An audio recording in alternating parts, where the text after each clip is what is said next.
Work at home ആയാലും work at studio ആയാലും സിസ്റ്റത്തിൽ നിന്നും കണ്ണെടുക്കാതെ ദിയയിരിക്കും.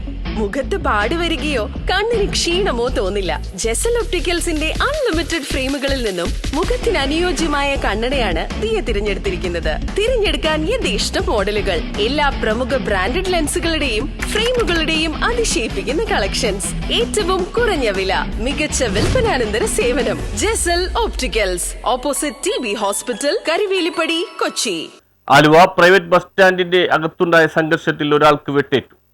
ആലുവ പ്രൈവറ്റ് ബസ് സ്റ്റാൻഡിനകത്തുണ്ടായ സംഘർഷത്തിൽ ഒരാൾക്ക് വെട്ടേറ്റു. തിരുവനന്തപുരം സ്വദേശി അൻഷാദിനെയാണ് ഗുരുതരമായ പരിക്കുകളോടെ കളമശ്ശേരി മെഡിക്കൽ കോളേജ് ആശുപത്രിയിൽ പ്രവേശിപ്പിച്ചത്. ബസ് സ്റ്റാൻഡ് പരിസരത്ത് അലഞ്ഞു നടക്കുന്ന ആലുവ മാർക്കറ്റ് ഫ്ലൈ ഓവറിന് താഴെയും പ്രൈവറ്റ് സ്റ്റാൻഡിലുമായി തമ്പടിച്ചിരിക്കുന്ന സാമൂഹ്യ വിരുദ്ധരും പോക്കറ്റടിക്കാരിൽപ്പെട്ടവരാണ് എന്ന് സംശയിക്കുന്നു. ഇവർ തമ്മിലുണ്ടായ വാക്കുതർക്കമാണ് അക്രമത്തിൽ കലാശിച്ചതെന്നാണ് സംശയം. സംഭവത്തിന് പിന്നിൽ 4 പേരുണ്ടെന്നാണ് പോലീസിന്റെ നിഗമനം. കേസെടുത്ത് അന്വേഷണം ആരംഭിച്ചിട്ടുണ്ട്. ബസ് സ്റ്റാൻഡ് പരിസരം ക്രിമിനലുകളുടെ കേന്ദ്രമായി മാറിയതായും ആക്ഷേപമുണ്ട്. കഴിഞ്ഞ മാസത്തിലും സമാന സംഭവങ്ങൾ ആലുവ മാർക്കറ്റ് പ്രദേശങ്ങളിലും ബസ് സ്റ്റാൻഡിലും ഉണ്ടായിരുന്നു. ആലുവയിലും പ്രദേശങ്ങളിലും മലഞ്ഞുതിരിഞ്ഞ് ലഹരിയും ഇതുമായി ആളുകൾ തമ്പടിക്കുന്നവരെ അവിടെ നിന്ന് ഒഴിവാക്കാനുള്ള നടപടികൾ സ്വീകരിക്കണമെന്ന് വ്യാപാരികളും നാട്ടുകാരും ആവശ്യപ്പെട്ടു. News bureau, Aluva.